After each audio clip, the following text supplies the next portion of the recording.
little bit of frog there in my throat. I was in my final semester at California State University at Long Beach studying for my master's. It had been 3 tough and rough and long years. I had worked 40 hours a week and gone to night school once or twice. And for the last 6 months, I had been preparing my thesis so that I could graduate. And that was certainly an arduous task. And in 1970s, there weren't things like we know today, computers in our hands. They still filled rooms, and finally by about 1970 or 71, they started to make personal computers that basically covered your desk and only cost $4,500. So needless to say, I spent most of my waking hours whenever possible and 2 days a week off in the library at Cal State Long Beach doing my research, because if you didn't do it there, you had to have the books at home to do it. There was no such thing as Google. And after digging through the library card files, remember what those were? Yeah, after digging through one of those files one more time without finding exactly what it was that I wanted and that I needed and that I had to have for my next thesis committee meeting, I walked up to a librarian, and I was feeling pretty stupid and dumb at that point, and blurted out to the librarian, "This is a dumb question." And before I could get the rest of it out of my mouth, the librarian interrupted me and made a response that would change my life. No question is ever stupid, and you are not, and you wouldn't be asking a question if you were. You can only learn or discover something by asking questions. Oftentimes when I later would teach at Cal State Long Beach, students would come to me with, "This is a stupid or a dumb question," and I would stop them just like the librarian had stopped me and say the same thing that he told me. To be open to self-knowledge and to discover our true self, we have to be open to newness. That only happens when we're willing to ask questions that move us to openness and honesty about ourselves. One of the first Ernest Holmes statements I was introduced to, besides change your thinking, change your life, was be open at the top. The direct quote from him is, "We have to keep our minds open at the top for a new influx of wisdom. And we have to set up a sign which says, 'Stop, look, and listen. Does this that I believe measure up to the truth?'" Peter Ralston, who is the author of the book of Not Knowing, states, "To move toward enlightenment, you must begin with not knowing. Genuine not knowing is a completely open state of mind that always precedes the leap into direct consciousness of being." Our own mind and perceptions can keep us from experiencing who we really are and our true nature. Besides feeling dumb or stupid, why do you think we keep to ourselves, or what keeps us from experiences of exploring ourself and exploring our truth in line? Anybody got a thought? Fear of rejection. Anything else? Okay. Fear of asking, just like for me. Fear of asking, because we don't want to appear stupid. It's as though we're hiding in plain sight from whoever we are. As infants and small children, our minds are constantly working, trying to figure out and grasp the meaning of everything, and it starts almost instantly when we're born. As we get older, the basic beliefs come into existence about the world and ourselves. and those beliefs help us to survive the rest of our life. All future encounters with anything are based on those beliefs that we create as young children. From that early age, we become so entrenched within ourselves and in our convictions and beliefs that we lose the ability to be open at the top, like Ernest Holmes tells us. Our knowing becomes like a closed circuit that will not let any more information in.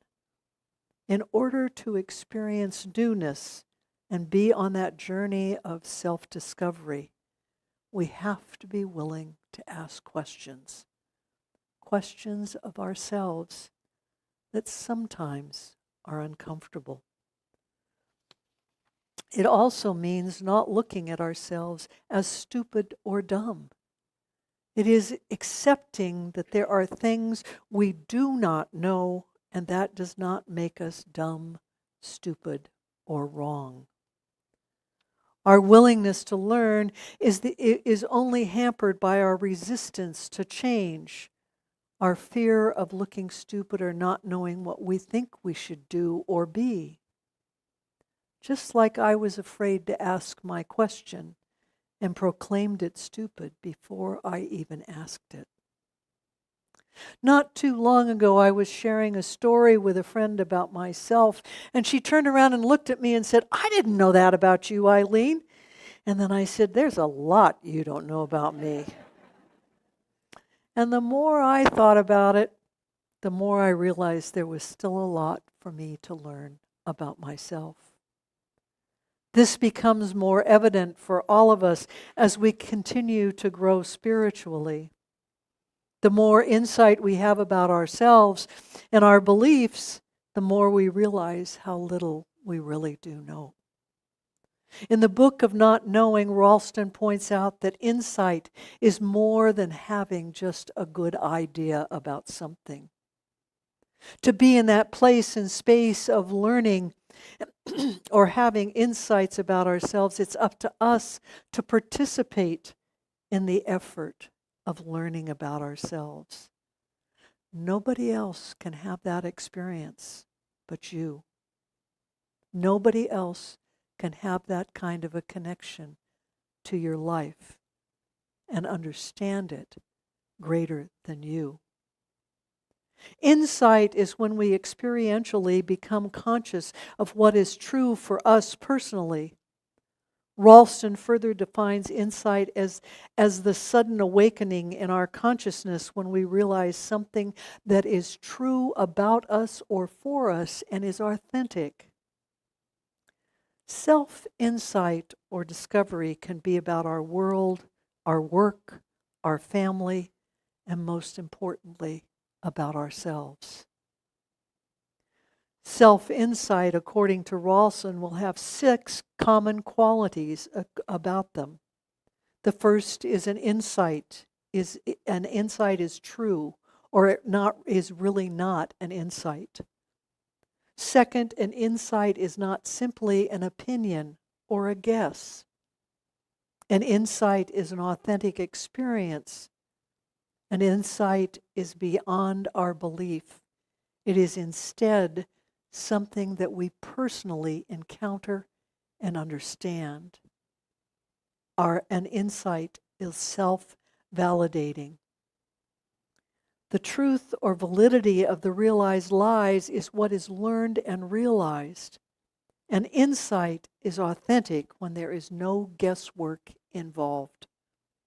When we have an insight, we personally grasp the lesson.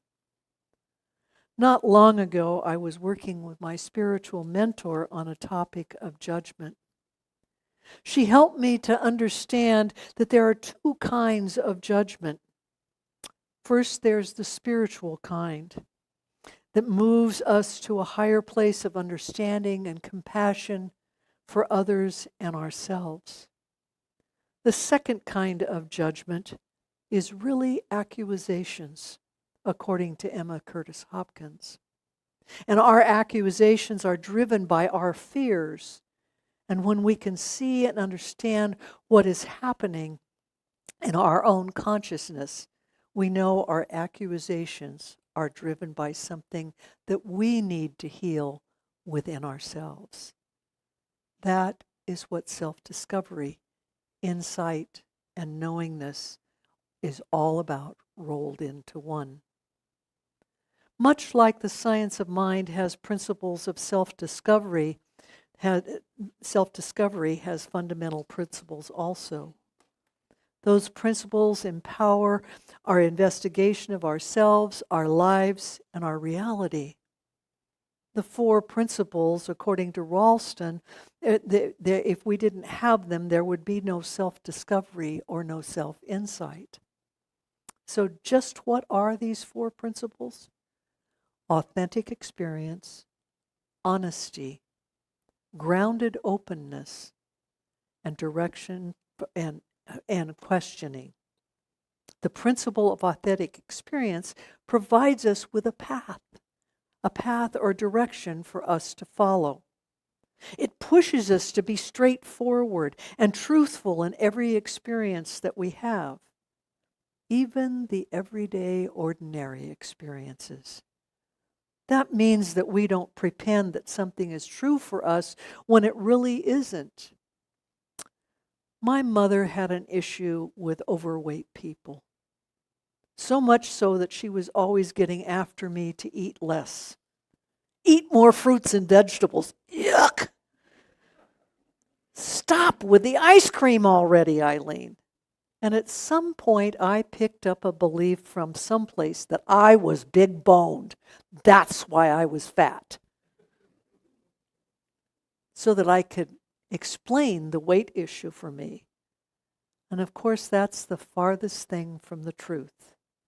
I admitted that only after I lost 50 pounds in college and realized how tiny my bones really were.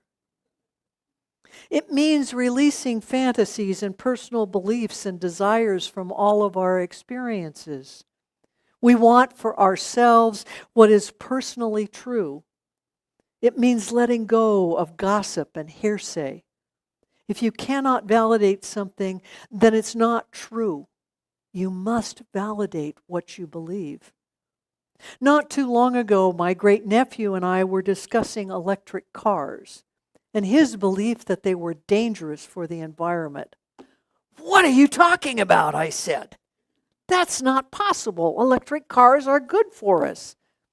Seems as though he had heard on a radio station that the charging stations were actually fueled by diesel fuel, and that was bad for the environment. Being next to my computer as I was talking to him, I immediately Googled the topic. By gosh, it was true, sort of. The one exception, though, was the fact that diesel fuel had powered a generator that was for a charging station during a 5-day loss of electricity in Australia. The talk station he was listening to was implying that this was happening all over the world. I set him straight. We can discover the truth only when we're willing to act or to set aside our personal beliefs, our agendas, and our perceptions. In seeking answers, we so often only listen to or read information that will support our perspective, not anybody else's. It's imperative that we commit ourselves to have authentic experiences that challenge our perspective of faith and our perspective and beliefs. Based on that observation, we can see how honesty is so important to our authentic experiences in self-discovery. Honesty is about aligning ourselves with what is already true. And the only way that we can do that is to be honest with ourselves first.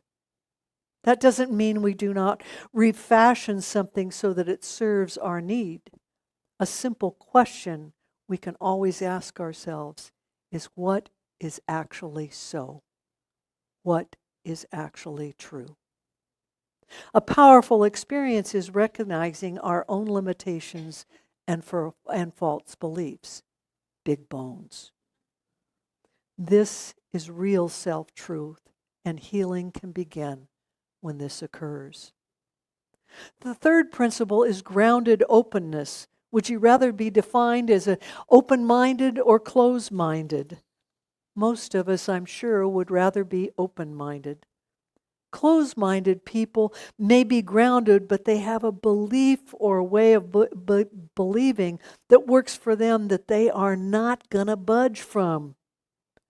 We cannot have truthful discoveries when we refuse to explore the alternatives. It is imperative to stay in that place of being grounded so we don't float with abstract concepts that may turn to reality for us individually. Being grounded by balancing is a necessary and constant activity we must do within as we explore, question, or seek the truth about ourselves. Henry Miller once said, "The moment one gives close attention to anything, even a blade of grass, it becomes a magnificent world in itself." When we question something, this is what truth is happening in our life, or happening in our life. When we are grounded and open at the top, we are ready to ask the important questions and focus. What is this activity? What is this experience? What is this thing? We know from A Course in Miracles that we are the only one that gives something meaning.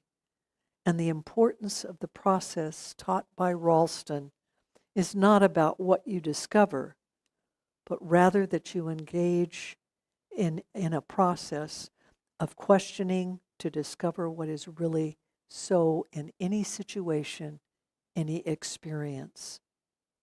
If I had not asked my mentor about judgment, I would have never learned accusations and my own fears. In 2011, Congressman John Lewis attended the Civil Rights Pilgrimage in Alabama. On the third day after crossing the bridge the Edmund Pettus Bridge in Selma to mark the 46th anniversary of Bloody Sunday, they took a bus to the Montgomery Airport for the flight home. Seated directly behind Lewis was author Parker Palmer, and he overheard him sharing a story and an experience to his aide. In 1961, Lewis and a colleague were at a bus station in Rock Hill, South Carolina. Several young white men came at them and attacked them with baseball bats and beat them. They did not fight back, and they did not press charges. They treated their wounds, they got some rest, and they went on with their civil rights work, just as Lewis had done for the rest of his life. In 2009, 48 years after that event, a white man about John Lewis's age walked into his office on Capitol Hill, accompanied by his middle-aged son. "Mr. Lewis," he said, "my name is Elwyn Willis. I'm one of the men who beat you in that bus station back in 1961. I want to atone for the terrible thing I did, so I've come to seek your forgiveness. Will you forgive me?" Lewis said, "I forgave him. And we embraced, and he and his son and I wept, and then we sat down and talked." As Lewis came to the end of his story and he eased back into his seat on the bus, he gazed out the window at what at one point in time had been the killing fields for the Ku Klux Klan. That which Elwyn Wilson had belonged to. And then in a very soft, soft voice, as though speaking to himself, Lewis said, "People can change. People can change." At that moment, Parker Palmer said, "It felt like I had seen into the soul of a true healer, a healer of the wounded heart of democracy. I saw Lewis with his faith in our shared humanity that kept him on the march all those years, despite the abundant evidence that we were more than capable of being hateful, unloving, untruthful, and unjust. When I heard people say," he said, "people can change," I felt hope, not just for them, but for myself. The knowledge that change is possible, both personal and social, can help us stay engaged with the daily demands of our life. We can all change if we choose to, regardless of how old or how young we are. I found a poem by David White entitled Start Close In, and it's certainly applicable to close with today. Close in. Don't take the second step or the third. Start with the first thing. Close in. The step you don't want to take. Start with the ground you know, the pale ground beneath your feet, your own way to begin the conversation. Start with your own question. Give up on other people's questions. Don't let them smother something simple. To hear another's voice, follow your own voice.